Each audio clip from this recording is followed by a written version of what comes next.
अगला क्वेश्चन देखो, ए कन्वर्ट हो रहा है बी और सी में।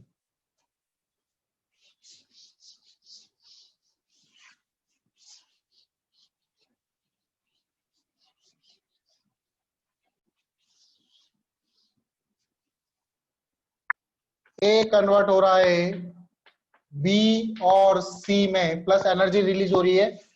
ए का जो मास दे रखा है which is equal to 50.05 atomic mass unit u. B का मास ले लो 30.02 एटॉमिक मास यूनिट, और सी का मास ले लो 20.01 एटॉमिक मास यूनिट। यू का मतलब है एटॉमिक मास यूनिट। ठीक है, तो बताओ इस रिएक्शन में कितनी एनर्जी रिलीज होगी? एनर्जी रिलीज कितनी होगी?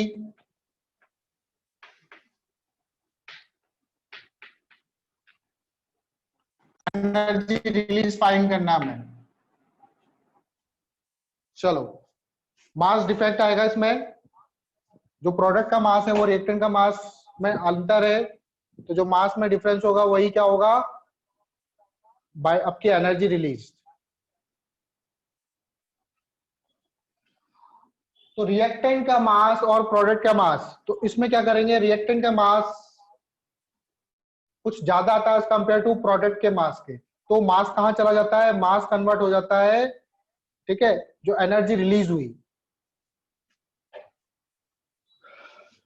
तो मास कहां चला गया? जो बच, तो यहाँ पर एनर्जी रिलीज करेंगे E equal to delta M into C का स्क्वायर। ठीक है, डेल्टा एम इंटू सी का स्क्वायर। तो डेल्टा एम कैसे निकालेंगे? 50.05 माइनस, देखो इधर का मास 30.02 प्लस 20.01। ठीक है, ये किसमें है? ये अभी ए एम यू में, इंटू सी का स्क्वायर। 50.05 को माइनस करोगे तो कितना आएगा? 0.02।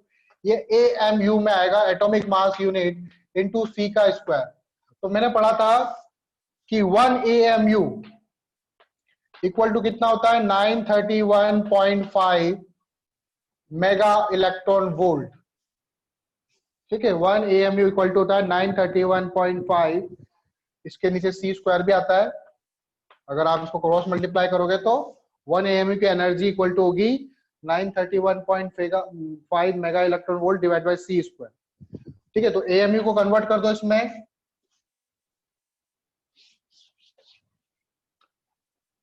तो 0.02 इंटू 931.5 सी स्क्वायर इंटू सी स्क्वायर, तो आंसर आएगा मेगा इलेक्ट्रॉन वोल्ट। ठीक है, सी स्क्वायर से सी स्क्वायर कैंसिल हो जाएगा। 931.5 इंटू 0.02 करोगे तो ये आएगा अप्रॉक्स 18.62। 18 इसको मल्टीप्लाई कर लेना आप लोग, 18.62 आएगा अप्रॉक्स मेगा इलेक्ट्रॉन वोल्ट। तो एनर्जी रिलीज होगी इसमें 18.62 मेगा इलेक्ट्रॉन वोल्ट। आया समझ में? हमें एक रिएक्शन दे रखी है, अगेन न्यूक्लियर रिएक्शन। हमें एक न्यूक्लियर रिएक्शन दे रखी है,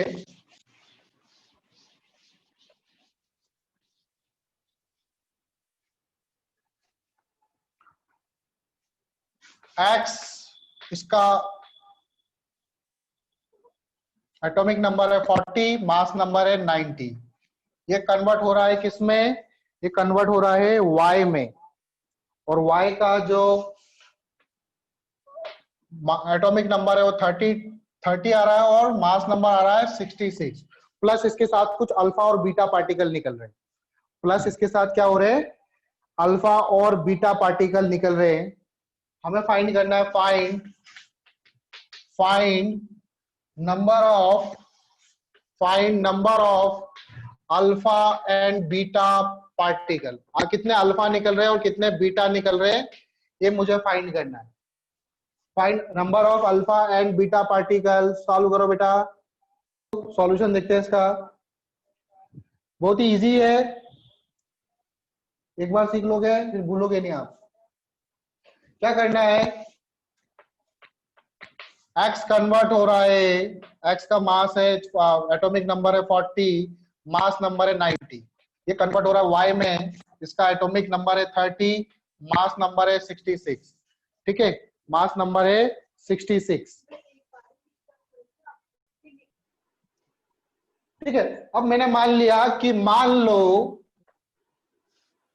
ए जो है, ए नंबर ऑफ अल्फा पार्टिकल निकल रहे, स्मॉल ए, कितने अल्फा पार्टिकल निकल रहे हैं, स्मॉल ए अल्फा पार्टिकल क्या होता है 2He4, ये होता है, प्लस इलेक्ट्रॉन कितने निकल रहे हैं बीटा पर, माइनस कितने निकल रहे हैं B, small B, that is -1E0, यही होता है। ठीक है, अब देखो यहां पर सबसे पहले आप लोग एटॉमिक नंबर को इक्वेट करोगे और फिर एटॉमिक मास को इक्वेट करोगे। ठीक है, तो एटॉमिक नंबर को इक्वेट पहले क्या करते हैं, मास को करें, पहले मास को करते ज्यादा आसानी रहेगी। लेफ्ट हैंड साइड में मास नंबर है 90, राइट हैंड साइड में कितना है 66, और इधर कितना है, हीलियम का होता है 4, और कितने हैं इसमें, ए नंबर ऑफ हीलियम न्यूक्लियस है, तो कितना हो जाएगा 4A। इलेक्ट्रॉन पे मास होता ही नहीं है, इलेक्ट्रॉन पे मास नहीं लेंगे हम लोग, तो 90 - 66 सॉल्व करो इसको, 4 इक्वल टू 90 - 66 हो जाएगा आपका 10 में से 6 गए 4, 8 में से 6 गए 2, तो ए बराबर हो जाएगा 24/4 6, तो नंबर ऑफ अल्फा पार्टिकल आएंगे 6। चलो बीटा पार्टिकल के देखो, बीटा पार्टिकल के आप एटॉमिक नंबर को इक्वेट करो, 40 इक्वल टू 30 प्लस कितने 2, तो 2 इंटू ए, माइनस, माइनस है तो माइनस लिखेंगे क्यों, माइनस होता है इलेक्ट्रॉन पे, माइनस का बी, 40 इंटू 30, 40 - 30 यहाँ पर 10 हो जाएगा, 2A, ए कितना है 2 इंटू 6 माइनस बी, तो बी इक्वल टू कितना आ जाएगा 2, 6 to 12, 12 - 10, तो बीटा पार्टिकल हो जाएंगे 2 और अल्फा पार्टिकल हो जाएंगे कितने 6। इजी आए समझ। नेक्स्ट क्वेश्चन है, initially there are 64 into 10⁻10 particles.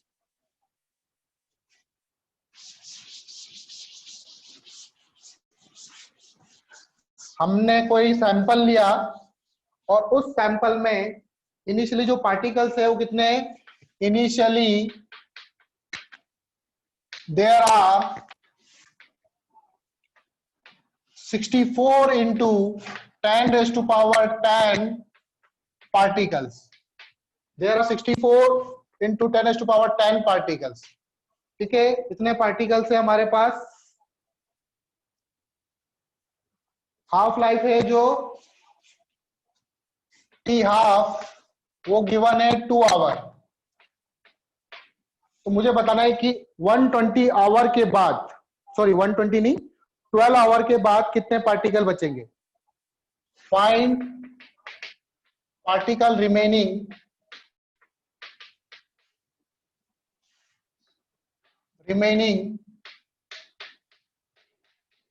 After 12 hours. जल्दी करो, 12 आवर्स के बाद कितने पार्टिकल बचेंगे। क्यों परेशान हो रहे हैं आप लोग। ठीक है, तो डायरेक्टली क्या हो जाएगा इसका, नंबर ऑफ हाफ लाइफ, कितने हाफ लाइफ हो जाएंगे 12 आवर में, एक हाफ लाइफ है 2 आवर का, तो 12 आवर में कितने हाफ लाइफ हो जाएंगे 6, तो नंबर ऑफ पार्टिकल्स बच जाएंगे आपके पास, नंबर ऑफ पार्टिकल्स क्या होता है formula, n0 divided by 2⁻n। n0 कितना है आपके पास 64 इंटू 10⁻10 डिवाइडेड बाय 2⁻6। 2⁻6 कितना होता है, 2 का क्यूब 8, 8 8 64, तो ये 2 की पावर 6 और ये कैंसिल हो जाएगा, तो आ जाएंगे 10⁻10 पार्टिकल। ठीक है, इजी। नेक्स्ट क्वेश्चन देखो आप, चलो नेक्स्ट क्वेश्चन देखो, initially there are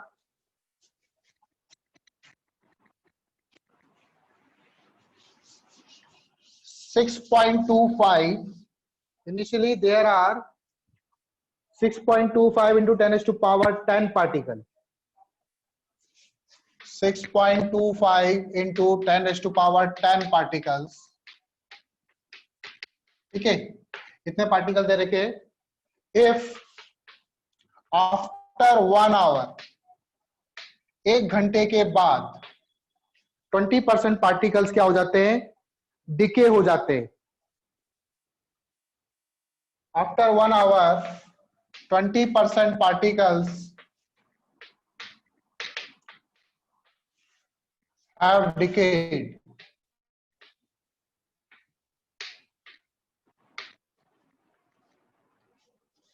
Find number of particles remain after 4 hours. 4 घंटे के बाद कितने पार्टिकल्स बचेंगे. 1 घंटे के बाद 20% पार्टिकल बच जाते हैं, डिके हो जाते हैं. तो 4 घंटे के बाद कितने पार्टिकल्स रिमेन रहेंगे. सॉल्व करो. चलो देखो कैसे करेंगे. सबसे पहले हम लोग 20% पार्टिकल्स खत्म हो गए, कितने बचे 1 घंटे बाद, कितने बचे. Number of particles remaining after 1 hour, N कितना हो जाएगा 0.8 एन नॉट. 20% निकालो आफ्टर 1 आवर, ऐसे लिखो.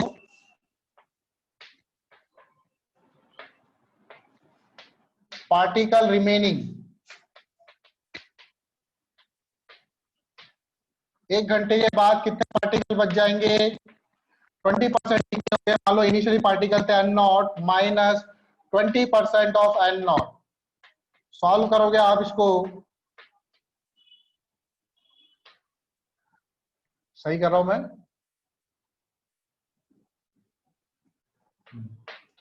ठीक है, तो कितना आएगा 4/5 एन नॉट, और 4/5 कितना होता है 0.8 एन नॉट.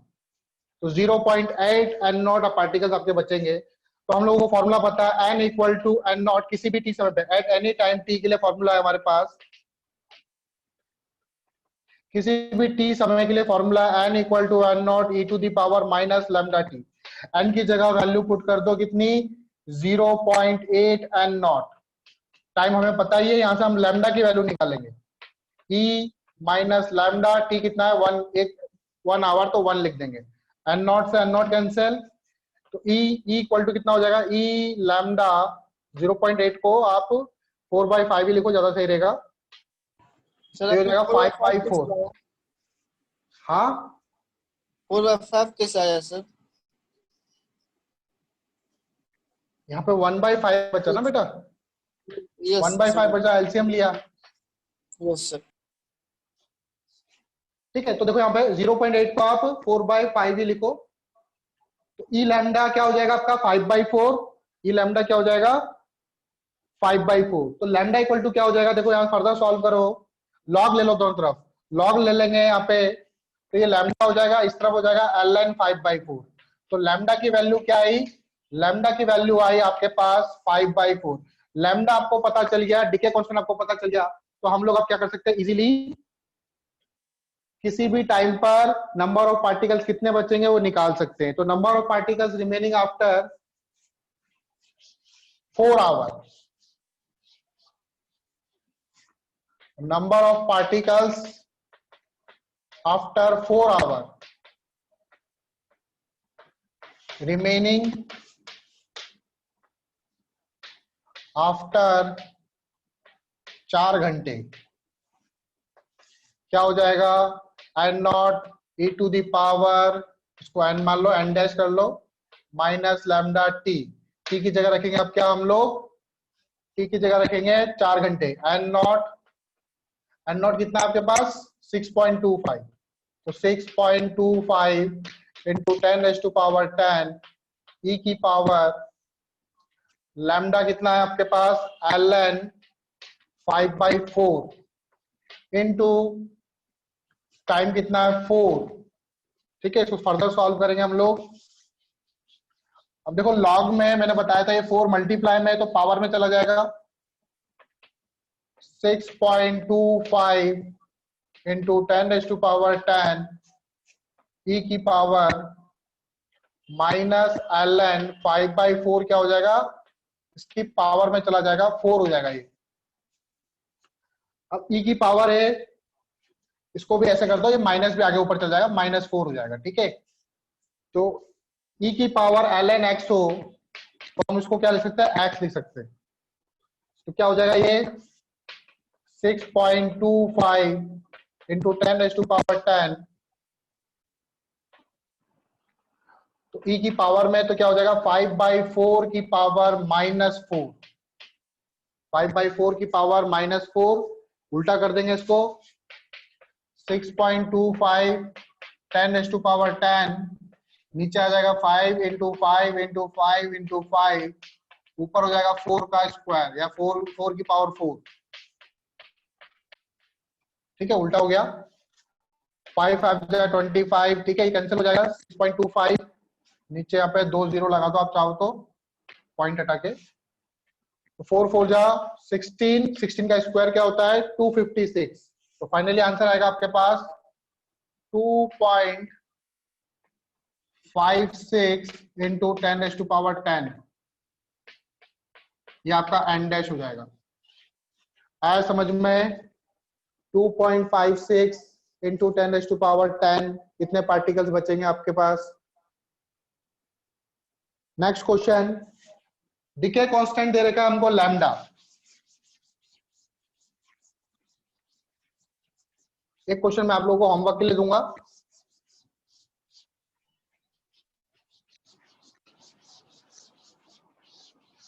डीके कांस्टेंट हम लोगों को गिवन है, decay constant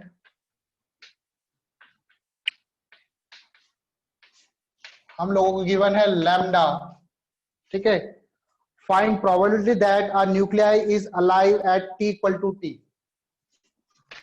find probability that a nuclei या nucleus is alive at t equal to t पर। किसी t समय पर भी कोई न्यूक्लियस अलाइव हो, इसकी प्रोबेबिलिटी क्या होगी। ऑप्शन भी गिवन है आप लोगों को, e की power lambda t minus lambda t, option B e की power lambda t, option C e की पावर 1 माइनस e की पावर माइनस लैम्डा t, और option D e to the power minus lambda t by 2। 4 option given है। तो probability कैसे निकालते हैं, आप लोगों ने 10th में पढ़ा होगा। Probability number of favourable outcomes divided by total number of outcomes. बस वही फॉर्मूला लगाना है इसमें, number of favourable outcomes divide by total number of outcomes.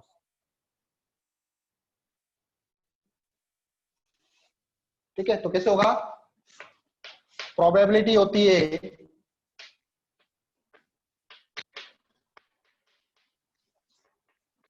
Number of favourable outcomes या केसेस बोल दो, divided by total number of cases. तो किसी टी टाइम में कितने न्यूक्लियस अलाइव रहेंगे after time T, N equal to कितना हो जाएगा, टी समय में अलाइव न्यूक्लियस कितने होंगे, N equal to N not E to the power minus lambda T. तो टोटल न्यूक्लियस कितने थे आपके पास, टोटल न्यूक्लियस थे एन नॉट। तो प्रोबेबिलिटी क्या हो जाएगी, कितने न्यूक्लियस अलाइव है, तो एन न्यूक्लियस अलाइव है, N divided by N not, ये आपका आंसर हो जाएगा। एन की वैल्यू रख दो यहाँ पे, N not E to the power minus lambda T, N naught से एन नॉट कैंसल, तो E to the power minus lambda T. ठीक है, तो आंसर होगा आपका ए, कोई न्यूक्लियस जो अलाइव होगा उसकी प्रोबेबिलिटी होगी E raise to power minus lambda T. आया समझ में? अगला क्वेश्चन, ये क्वेश्चन आप लोगों को करना है, मैं नहीं बताऊंगा। अभी जो इससे पहले वाला क्वेश्चन करवाया था सेम वैसा ही है। If after 1 hour, if after 1 hour activity become, activity जानते ही हो आप लोग, activity become 1/√3 of its initial value, of its initial value, then find activity after 4 hour. तो 4 घंटे के बाद एक्टिविटी कितनी हो जाएगी, ये मुझे बताना है। ठीक है, इनिशियल वैल्यू आपको कितनी गिवन है, ब्रैकेट में लिख देना ए नॉट, ब्रैकेट में लिख देना ए नॉट, इनिशियल वैल्यू आपको ए नॉट गिवन है। तो बताओ 4 घंटे के बाद एक्टिविटी क्या हो जाएगी। इसका आंसर मैं बता देता हूं आप लोगों को, आंसर आएगा इसका A0/n। कैसे करना है मुझे पता नहीं, आप लोग सॉल्व करोगे इसको। ठीक है, ये आपका होमवर्क